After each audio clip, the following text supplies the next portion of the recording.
เป็นจั่งใดคือได้ยินข่าวว่ามีหยังเพิ่นสิตัดน้ำตัดไฟซั่นบ่ว่าจั่งใดอ๋อเพิ่น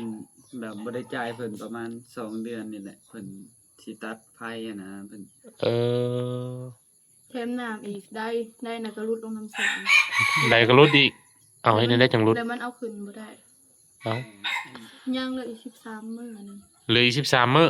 ถ้าว่ายังบ่จ่ายนี่คือตัดแม่นป๊าดโต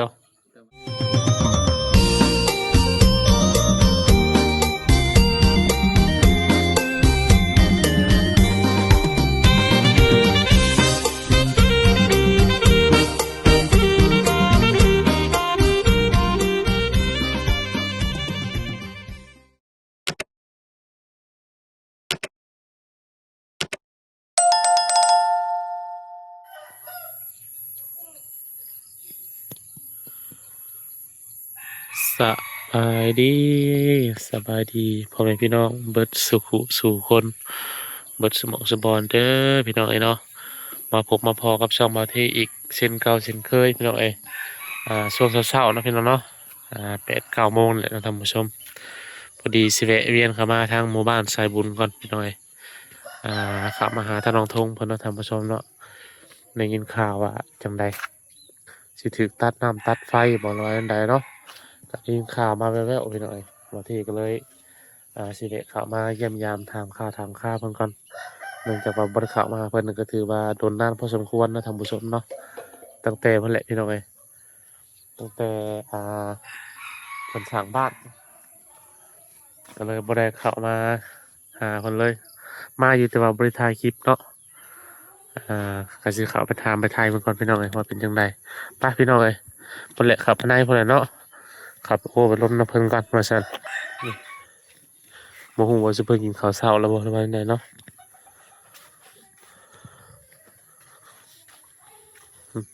โอ้เป็นเสียงหยังอันนี้เป็นแคตอลีเนาะอือฮึ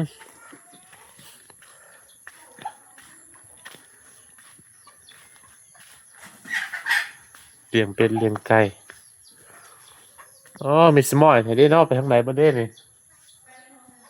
โอ้นี่ว่าซะสบายดีเด้อใส่เสื้อได้บ่ฮะใส่เสื้อได้บ่กำลังหาเพราะว่ามันโปรยันมันติดลิขสิทธิ์นะว่าที่เนาะผู้ชายก็สิติดเนาะฮะว่าที่ผู้ชายก็สิผิดกฎสิดอกยังว่า YouTube มันตัดผิดกฎนะ เอาเสื้อไปเสือเพิ่นนะเลยฟ้ามืดฟ้ามืดฝน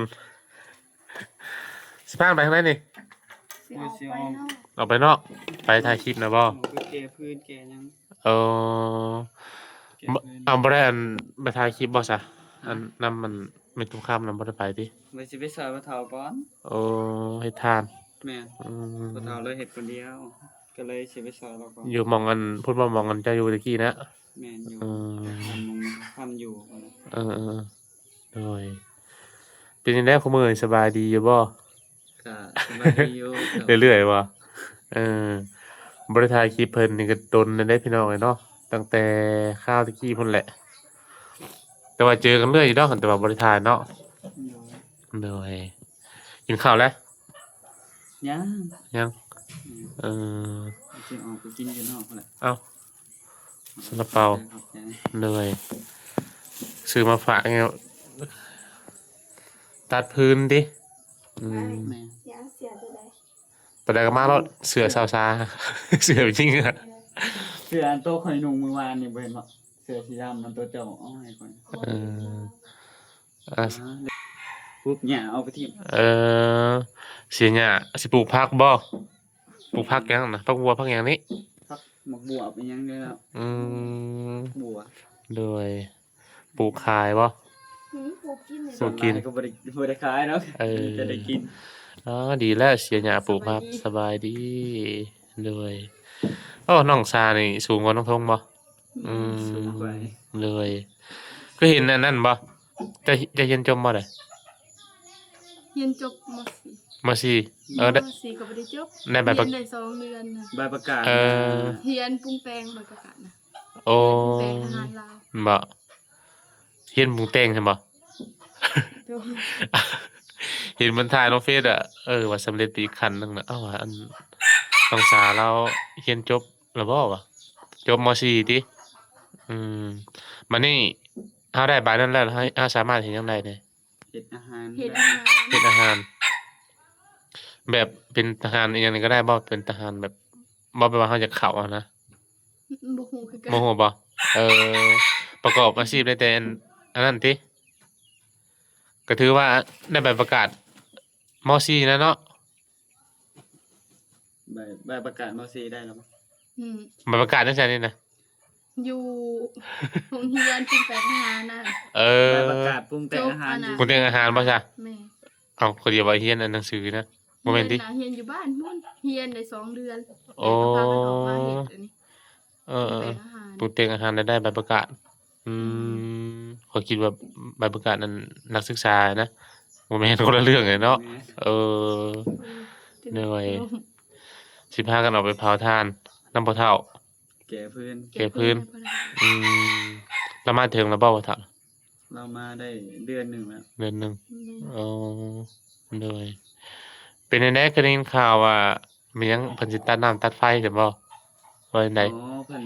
แบบบ่ได้จ่ายเพิ่นประมาณ2 เดือนนี่แหละเพิ่นสิตัดไฟอะนะเพิ่น เออ แถมน้ำอีกได้น่ะก็รุดลงน้ำแสง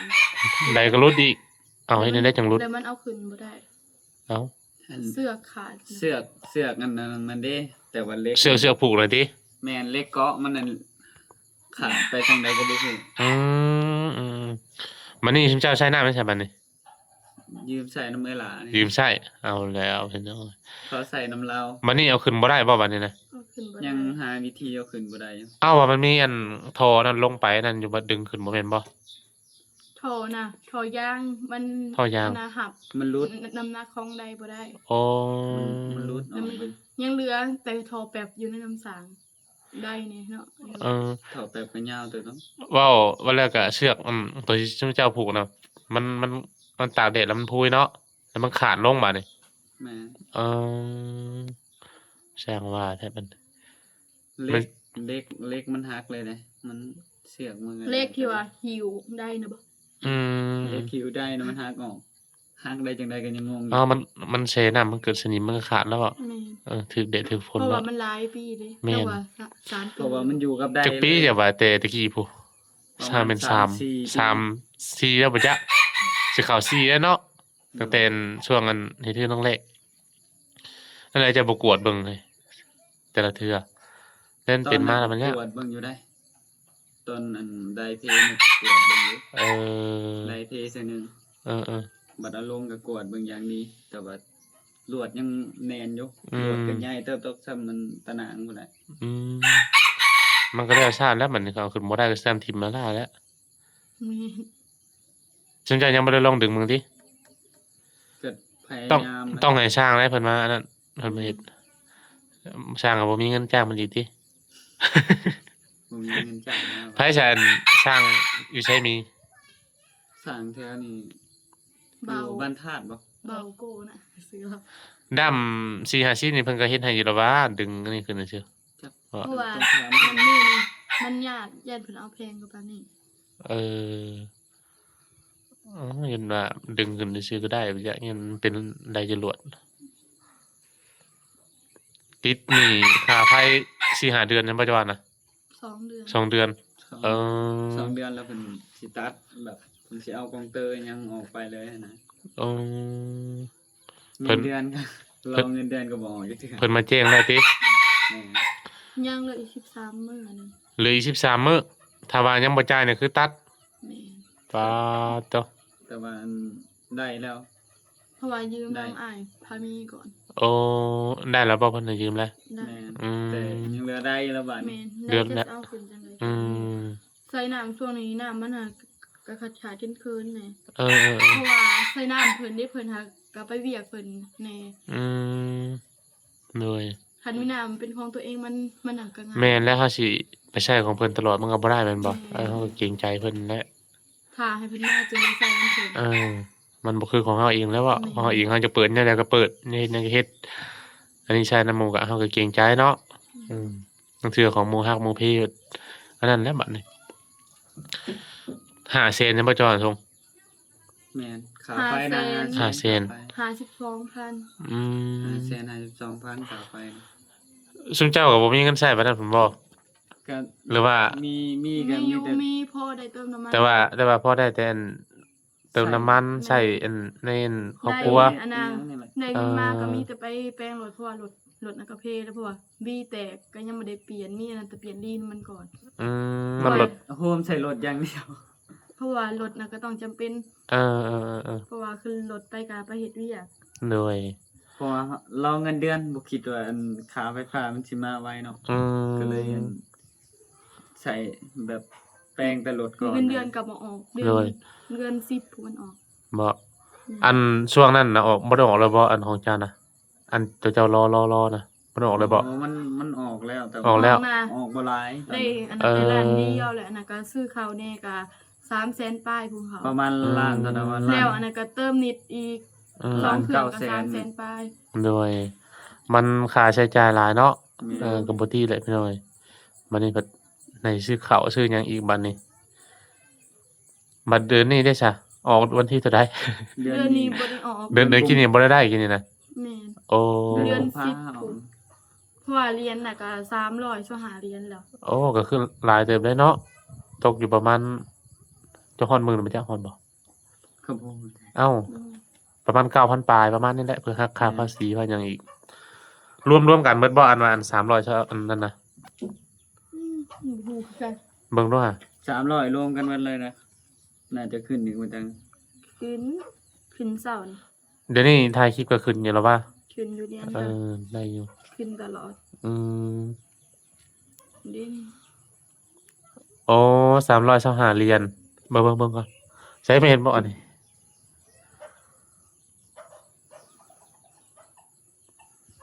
แม่นอยู่เดือนนี้เอ้าเดือนรวมทั้งเบิดนี่236เหรียญแล้วว่านี่ คือกัน เด้ตัวนี้ได้เงินอันดีนะ200กว่าเหรียญ เพราะว่ามันโฮม มันรวมกันดิ กับเดือนที่แล้ว บ่แม่นจะได้เดือนนี้เดือนเดียวบ่นี่นะ อันนี้ก็เบิ่งบ่เป็น เดือนนี้ บ่ เดือนนี้ บ่ ออกแต่มันสิออก ซุมเจ้าได้เดือนนี้เดือนเดียวได้อัน200กว่าเหรียญนี่นะบัดนี้วันที่23แล้วมันสิตัดให้ซุมเจ้าเดือนตัวนี้นะมันก็ได้อยู่หลายอยู่เติบอยู่นี่ก็ถือเดือนนี้เพิ่นได้หลายเด้อเดือนนี้พี่น้องเอ้ย เกิดว่าสิตัดบัดเดียวบ่แม่นเนาะ มันก็สิรวมนำหมดแล้วตัวซุมเจ้าที่เหลือมา80 60นั่นพวกนั้นน่ะ มันรวม เออ กัน มันรวมเบิดกันก็สิได้อยู่ประมาณ300กว่าถ่ายไปเรื่อยๆอย่างนี้แหละ แม่น มันออกเอง แสดงว่าเดือนนี้ซุมเจ้าได้หลายซะเนาะวิวเจ้าขึ้นเนาะเอา ก็พอ สู้ ได้อยู่ ๆเพื่ออันเบิดเดือนนี้สิบ่ได้บ่300เหรียญเดือนนี้ได้เฉพาะเดือนนี้ได้ซุมเจ้าก็เขียวเอาหั่นแหละ เพราะว่านิดน้ำมันหักก็สิเบิดแหน่เพราะว่าสัญญาณมันน่ะก็ซ่า เออ คันนั้นนะมีนิดนี่ใครแน่คันนี้ เหมาะ สัญญาณชานั่นนี่มันสิเบิดแล้ว ซุมเจ้าใช้รักหยังรักเก่านี้ เก้า แล้วไม่ได้ใช้มากเลยได้บัดนี้ เป็นเดือนละ3เซน เอาให้ห่านเพิ่นเฮ็ดให้ เดือนหนึงประมาณ150,000นี่แหละ 150,000 ส่วนรายเติมใส่ เติมเส้นหา แต่ว่าอันนี้มันกลายเดือนเลยได้นี่เดือนกินนี่มันก็วิทย์เลย มันเริ่มสิเบิดแล้ว หน่วยเงินเดือนกับบ่พอสินั่นเนาะได้มากก็มันหลายสิ่งหลายอย่างค่าเปลี่ยนรถซื้อข้าวซื้อน้ำอีกบัดนี้ อยู่จักคนนั่นนี่ อยู่ 3น้องเละบ่ได้มาอยู่นี่บ่ มีแต่น้องลิ้น น้องลินอยู่นี่ส่วนพ่อเฒ่าก็อยู่ประธาน อืม เพิ่นออกไปนอนเผาทาน 3คนเลยว่าเท่ากับซุมเจ้าบ่ซื้อข้าวซื้อหยังให้เรา เรา กินอีนั่นซุมเจ้าได้บ่หรือว่าเราแต่เรา เอาบ่ยากต้องเราเถอะบางเทื่อก็กินน้ำส้มเฮาบางเทื่อก็เรากินเองแล้วบางเทื่อเราเฮ็ด เพราะ กิน ว่า เอง เพิ่นหากะแบ่งเอาข้าวกลับไปนึ่งกินอยู่ตะทานมันเที่ยวไปเที่ยวมามันน่ะก็บ่มีน้ำมันลดหลาย มันก็ไกลเติบเนาะ โดย มีหยังกินก็ไปแบ่งเราหั่นน่ะ โดยมานี่คือบ่เห็นน้องทงถ่ายคลิปเป็นได้ยากแล้วบ่ให้น้องสาบ่ดำเนินการต่อบัดนี้ว่าได ก็ถ่ายนํกัน ถ่ายนำกัน แม่ เปลี่ยนกันเว้าเปลี่ยนกันอันนั้นดิ อันนี้นะเพิ่นสมมุติว่าเพิ่นมานี่มาอันดินแม่เฒ่านี่ก็ให้เพิ่นถ่าย โอ้ ส่วนเฮาน่ะไปอันนั้นตัดอันนั้นนำพ่อเฒ่า ตัดไม้ตัดหยังแล้วเป็นเจ้าบัดนี้ แม่นแก่พื้นแก่หยังแล้วเป็นทางนี้เบิดแหละ โดย ทางผู้เฒ่าเพิ่นก็บ่ไหวแล้วครับรถไถบ่ไหวแล้ว อ๋อ เพิ่นก็เลยให้ทางนี้ครับ โดยแสดงว่าเปลี่ยนกันท้ายอันนี้นะ โดย คือบ่ตั้งเพิ่มอีกช่องหนึงของเจ้าเองซา ยัง รวมมีโทรศัพท์หน่อยเดียวบ่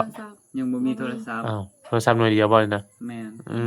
ม ญาติกันถ่าย โทรศัพท์หน่วยเดียวก็สิเพเลยเนาะคือเก่าแล้วบ่อันนี้บ่ โดยก็เครื่องนี่แหละเนี่ย จักปีแล้วเนี่ยครับ โอ้ตั้งแต่แรกเริ่มหมดแล้วเนี่ย เบิ่งดูฮะแต่ว่าบางที FC เพิ่นอยากซื้อให้บ่จ๊ะเปิดเบิ่งดูข้างหลังมันนะคือแตกเบิดแล้วสิดอก มันโอ้ทั้ง นี่ หน้าจอการแตกซื่อๆเนี่ยแต่ว่ามันก็ อืม มันล เนาะ อกหมดเลย เคสกัดบ่แหละนี่สู่ชีวิตแฮงเลยสันเนาะบ่คันนั้นคันว่าแบบว่ามีสองเครื่องย่อจะตั้งของเจ้ามันจังอันนั้นเด้ แม่ มันจังถ่ายคนละเครื่องแล้วอันนั้นบัดมันจังได้รายได้หลาย มีแต่โทรศัพท์เพิ่น เออ โทรศัพท์ทางภาษาก็บ่ได้มี อืมมันนี่มันคือเห็นเจ้าใส่ตะกี้จ้ะมันเท่เลยตายเลยติมันเป็นของจีนเนาะเนาะ เคยเห็นอยู่จะถือตอนน่ะเลยโทรศัพท์เครื่องเดียวมันก็ญาติไปญาติมาแล้วเนาะ โดย ถ่ายคลิปก็เป็นได้บ่ได้ข้างบ่นั่นบ่ ข้างอยู่ ข้างอยู่ที่อยากสู้ชีวิตไป แม่ ย้อนว่าบ่มีเนาะแสดงว่าตอนนี้เป็นหนี้บ่าวพามีนี่500,000พี่น้อยเฮ็ดได้บัดนี้หาใช้บัดนี้ พอทานบ่ ก็เป็นหนี้เรากันหลายเติบมาแล้ว หลายบ่ อีก โอ้ แต่ก่อนก็ยังบ่ได้ใช้เนาะเงินว่าเงินเดือนนี้ว่าสิออกมาจังสิใช้เพิ่นแฮงเงินเป็นเรือนมาเพิ่มอีกบัดนี้ ยังอีก13มื้อเพิ่นว่าซั่นพี่น้อยแต่ว่าขายได้แล้วเพิ่นได้แล้วจ่ายแล้วบ่บัดนี้ระว่าเมื่อใดสิจ่าย ว่าจะออกไปจ่ายเลยดิ โอ้ แต่ขาด อ้ายคนนี้ให้เท่าใด เอ วะ อ เท่าใดแสน แสนหาพอยืมน้ำเราแสนหา อื เพราะ ม ว่า FC เอาให้อีกประมาณ400,000 200,000แม่ FC เอาให้200,000 เออ มาให้เจ้าเติมเน็ตแต่โดนแล้วเถอะ อืม แล้วมันเหลือถ้าหากว่ามีเห็นจะมีเงินอยู่ตอนนั้นแล้วน่ะก็เลยยังบ่เอาให้ โดยช่วงนี้เกษตร เขาสิตัดไฟหลายเดี๋ยวนี้พี่น้อยบ่ว่าสิเป็นยายเพ็ญน้องสมโอน้องธงเนาะคือว่าราคาไฟมันแพงเลยเดี๋ยวนี้มันขึ้น แม่ มันบ่คือเก่าแล้วค่าไฟนะ เดือน200,000หมดเลย เจ้าได้ เดือน ปอ 266,000 ว่าดอกไม้ยังก็ดีแท้นะ จักคือก็บ่ได้ใช้ คือบ่ได้มีหยังซิมเจ้าดอกไผก็ใช้เท่านี้นึงแล้วว่ะ แม่น 4ดอกบ่ กับมันปั่นผ้าแล้วก็ตู้เย็นนี่เท่า โด นั้น นโดนปันเท่านึงผ่ากัน ตู้เย็นกับผ้าอันตู้ซักผ้ามันก็ น้ำตู้สักผ่านี่มันเปลือง เออ แต่หากโดนๆสักเท่านึงเดี๋ยว จุ นี้เพราะว่าน้ำน่ะก็บ่ได้มี จุดนั่งนี่คือสิเป็นตู้ซักผ้าเจ้านี่แหละ น้ำก็ ตู้เย็นก็บ่ปานได้ดอก แม่น น้ำก็บ่นั่นโอ้ยแต่ก่อนก็บ่ได้แพงนะเฮาใช้เฮาซื้อมาก็หลายปีแล้ว อืม อันเครื่องปั่นผ้านี่ก็ เออ คือว่าบ่ได้แพงปานนี้ คือค่อยว่าแหล้วค่าไฟมันบ่อันปกติเลยมันขึ้นแทนเพลงเลยแต่ค่อยอย่างเดือนนึงเสียเดือนละแสนปลายมีเพื่อนใต้ดอกไผ8ดอกพุ่นนะ อืม 8 8ดอกตู้เย็นนี่ยังอีกพอดอกพัดลมอีกหลายสิ่งหลายอย่างก็จนตกใจไปแล้วสิ้นเดือนมาบินค่าไฟมาเดี๋ยวพี่วันที่23บ่เพิ่นมาหรือว่าเพิ่นมาเก็บค่าไฟนะวันที่เท่าใด แบบ วันที่ เพิ่นมาส่งบิลแล้วก็ทางนี้โอนให้ โอ้เจ้าแบบโอนเลย แม่น อืม เมื่อสิ้นเดือนเพิ่นก็มาส่งบิลก็โอนให้เพิ่น โดยและสู่ไปใช่ไหมเจ้าก็ได้ตั้งใจถ่ายคลิปอันนั้นมันสิได้นี่อีหยังก็ของมือนี่มันแพงเนาะมีแต่แนวแพงแนวอยู่แนวกินก็ได้ อืม บางเงินเดือนมันได้น้อยบาทนี่บางเดือนก็ได้บางเดือนก็บ่ได้ เจ้าบ่ได้เงินเดือนมานี่จักเดือนแล้วน้องทรง หาก็เดือนเดียวนี่แหละ เดือนเดียวบ่จะ แม่น เออ หาก็เดือนนี้แหละ แต่เก่าก็พอได้เนาะ100 200เนาะ โดย แต่มาช่วงนี้มันเป็นบางช่วงซะช่วงเฮาตกอัพก็ตกอัพคือว่าแหละแล้วสุนเจ้าได้เดือนนี้ก็ออกเงินออกเดือนนี้ก็คือสิสบายดอกบัดนี้คือชีวิตหนี้วิตสินอยู่ดอก โดย สุนเจ้ามีหนี้ตอนนี้เท่าใด นี่ รวมหนี้แบบสุนเจ้าแบบมีอะนะตอนนี้อะนะ รวมหนี้เดือนนี้ เออ เสืออยู่ห้านก็ตัวได้400,000เลย เออ ทางง่ายเพิ่นมีก็เท่าใดมันก็ ๆประมาณ หลา เท่าย ใด เติบแล้ว ฮอดบ่ล้าน ของง่ายเพิ่นมีอาจจะเกือบฮอดได้ โอ้ อันนี้ก็บ่รู้กัน อืม อยู่ในห้านน่ะแบบของอยู่ของกินแบบมัน ไปเซ็นเอาติ แม่นแบบขาดเรื่อยๆหยังก็แบบไปเซ็นเอา อืมอยู่ประมาณล้านปลายประมาณนี้ซะเออเบิดเท่านี้บ่ เบิดเท่านี้แหละ โอ้ น่าจะมี มี แต่เท่านี้ แต่ แหละ นี้อ้ายเพิ่นมีรายการนี้ในห้างก็เบิดเท่านี้แหละ เออ คันได้เงินเดือนแล้วอันนั้นก็เอาไปจ่ายเพิ่น ด้วย ในห้างก็ อืม แต่เงินเดือนบ่ออก ๆด้วย แต่ละเดือนมันต้องมีรถหนี้ โด บ่ ย แสนหนึงก็2-3แสนไปพุ่นแหละ อืมเอาพี่น้องเนาะสำหรับ FC หรือว่าพวกหักแม่น้องทงเนาะอยากส่วนน้องทงก็สามารถติดต่อมาได้หรือว่าโอนทางเพิ่นก็ได้พี่น้องเนาะ เพราะว่าอันปลดหนี้ปลดนี่แหละให้มันอันนั้นบัดนี้ คันได้เงินก็เอามาแปลงได้ก่อนเพราะว่าได้นั้นสำคัญ อืมๆแม่น มันสำคัญแนะนำนี่ แม่น เหมือนบ่ได้อาบน้ำมื้อหนึงนี่ก็ ไปต้องเปลงใดก่อน เออ อาบอยู่เพราะว่าทำมาแล้วก็ได้น้ำน้ำลาวเพราะว่าเรามาจะเฮ็ดเวียก อื เด้ มอันนี่ล่ะนี่บ่ แม่น โอ้ คันได้เงินก็สิเอาให้เพิ่นนำ อืม ยันแต่บัตร เจ้าก็เสียค่าไฟใช้น้ำบ้างแล้ว แม่น พอ ค่าไฟมาบ่แห้งแล้วเนาะมีปัญหาอีก ต้องเสียให้เรานำเพราะว่าใส่น้ำน้ำลาวเด้ จุดสำคัญคือใดเจ้านี่แหละ เพราะว่าเราจำเป็นต้องได้ใช้ได้ตัวนี้อืมขาดน้ำขาดบ่ได้เด้โดยเอาก็สิประมาณนี้แหละเด้อสิบ่รบกวนซุมเจ้าแหละให้ซุมเจ้าไปเฮ็ดเวียกเฮ็ดงานบัดนี้ เดี๋ยวจบคลิปก่อนพี่น้องกันบัดนี้ ให้เพิ่นไปเฮ็ดเวียกเฮ็ดงานเบิ่งก่อนสบายดี FC เพิ่นได้บัดนี้ปิดคลิปก่อนสบายดี